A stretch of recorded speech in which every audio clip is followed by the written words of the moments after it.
Time now for sports on 104.7 The Cave. Here's Ned Reynolds. Mike, the intern, Ned Reynolds, in the studio on a Wednesday morning. The trade deadline is over and behind us. How did the prize player do in his debut last night with his new team? Well, you're making a reference to Tariq Skubal, who went from the Detroit Tigers to the Los Angeles Dodgers in probably the headline, an earth-shaking deal that everybody knew would be coming anyway.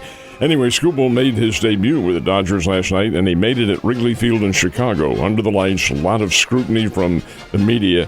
Skubal pitched pretty well, gave up a couple of runs, 4 hits, and 6 innings of work. The Dodgers yanked him after 6 innings, but the 2 runs is the difference. The Cubs won the game 5-1, so Skubal is charged with a loss.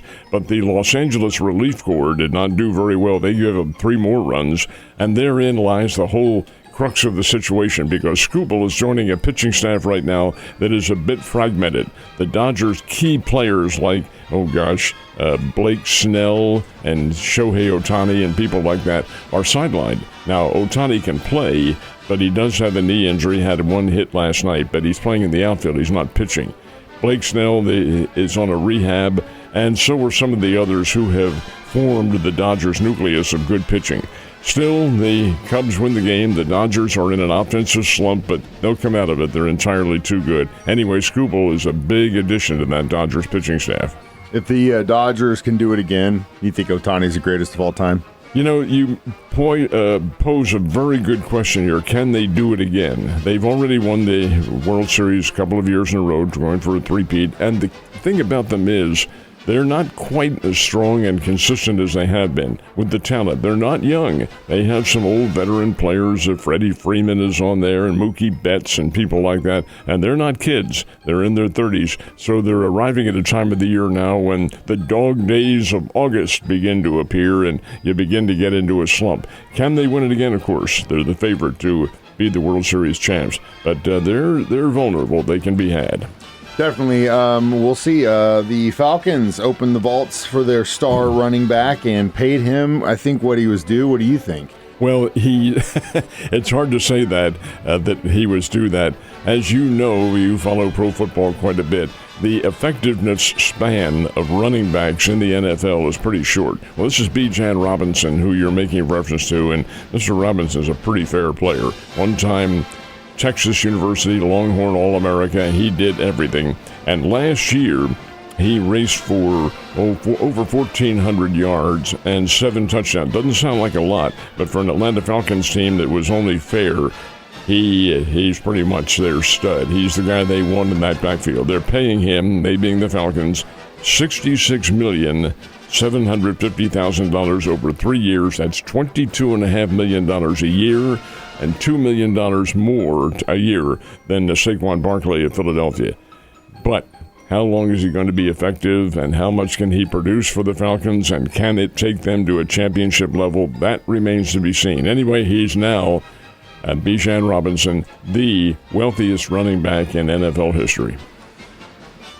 That's going to screw a lot of other teams over, too, because now those running backs are going to say, man, what about him? He's getting paid that. Why shouldn't I get paid that? Well, I guess that's why we have the cap in the NFL. Where is the golf happening this weekend? This is the final golf tournament prior to the very lucrative FedEx competition, which begins next week in Memphis. The tournament this weekend is in Charlotte, North Carolina. It's the Wyndham Classic. It's one of the old staid members of the PGA Tour, and the players will be down there. It's not a big purse at all. It's about $10 million, somewhere around there.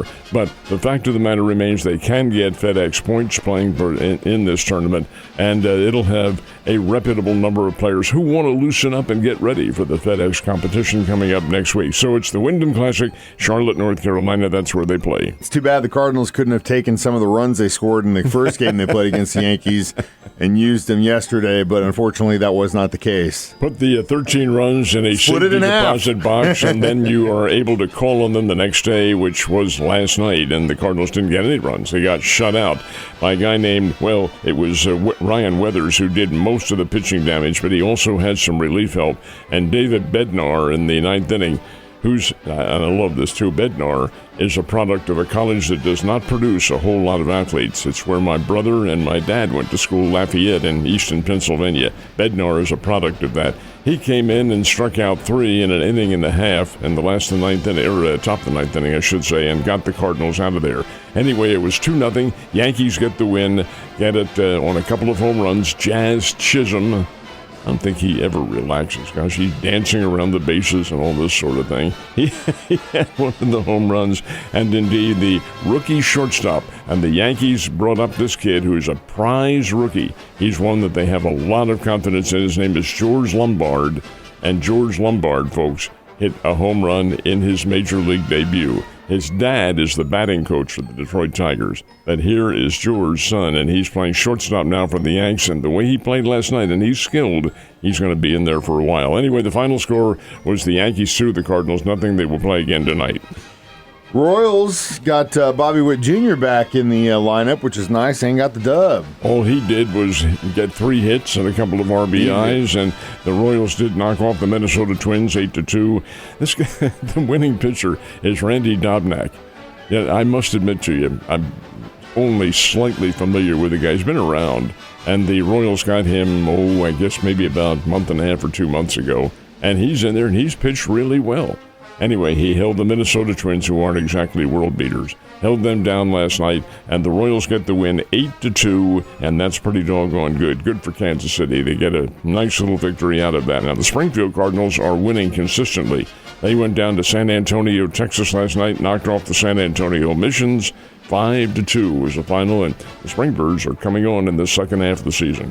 Football, we just were talking about this, Hall of Fame game this week, and the Missouri State Bears start their practices this week as well. They practice start today. As a matter of fact, at 8:45 this morning, they'll line up on the field over at the Plaster Sports Complex, and they'll go through their drills, anxious to see what their situation is going to be. Now, you can't say anything from the first day. There's no judgments to be made. They aren't scrimmaging.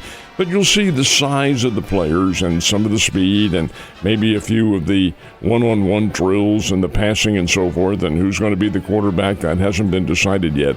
So the Bears will have about somewhere in the neighborhood of 25 practices before their first game, and that first game is September the 5th. It's a Saturday night in College Station, Texas. Wait a minute, who plays in College Station, Texas? Only the team that is I won't say a consensus choice, but they're certainly one of the top choices to not only emerge as the top team in the Southeastern Conference, but be pretty good. Texas A&M, and that'll be before about 104,000 that they have on that Saturday night. Anyway, that's beside the point. Practice sessions begin today for the Bears, and we wish them a lot of good luck. We absolutely do. Go Bears, Ned. Go Ned. Have a good Wednesday. I'll see you tomorrow.